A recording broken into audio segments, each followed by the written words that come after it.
passais dans les cabines pour le passeport. Et en fait, je me suis demandé si mon voile c'était un problème. J'ai pu demander à quelqu'un. Pour créer une vraie sécurité aérienne, faut-il compter sur l'homme ou la machine? C'est l'une des questions que vous posez le plus sur le futur de l'aérien et que Brut a identifié à l'occasion de l'opération Airport Conversations, réalisée avec le groupe ADP, gestionnaire d'aéroports parisiens et internationaux. Au total, ce sont plus de 80 000 commentaires qui ont été étudiés grâce à l'intelligence artificielle pour identifier les sujets qui vous concernent.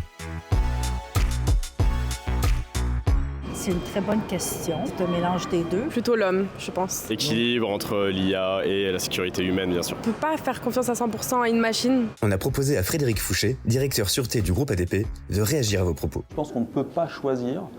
Il faut considérer l'un avec l'autre. Aujourd'hui, pour les aéroports parisiens, c'est quasiment 1,5 vols par minute, plus de 100 millions de passagers par an. Pour traiter efficacement et garantir un haut niveau de sûreté et de sécurité, il faut qu'on puisse prendre en charge le passager dès son arrivée dans l'aérogare jusqu'à sa montée dans l'avion. Donc on doit l'accompagner par la technologie, mais aussi par de la présence humaine. Je dirais même qu'on va plus loin dans le sens de l'humain. Est-ce que vous savez par exemple que pour la détection d'explosifs, le contrôle ultime, il est réalisé par un chien. Et c'est l'arme la plus redoutable qu'on a pour détecter les explosifs dans les bagages.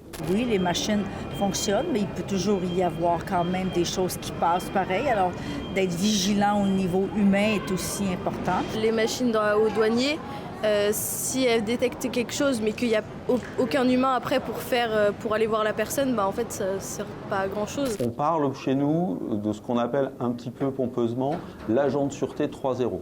C'est une forme d'agent de sûreté qui serait augmenté grâce à la machine. C'est bien au contraire la technologie, l'intelligence artificielle qui va permettre de recentrer l'humain sur sa vraie valeur ajoutée et le décharger de toutes les tâches qui sont un peu répétitives ou inutiles. Je pense que maintenant, donc avec toutes les nouvelles technologies qui sortent, je pense que par exemple pour mettre une bonne sécurité, l'IA peut être important. Avec l'humain bien sûr à côté pour manager tout ça, ça peut être top. Ouais. On est engagé dans un programme de renouvellement de l'ensemble de nos équipements de sûreté. On a miniaturisé ce qu'on faisait dans l'inspection des bagages de soute avec d'énormes machines qui font près de 5 mètres de long sur 3 mètres par 3, qui pèsent plusieurs tonnes, pour les utiliser pour l'inspection des bagages cabines des passagers. On a aussi développé des body scanners qu'on est en train d'installer qui permettent de passer et de voir sur un avatar la position d'éventuelles menaces.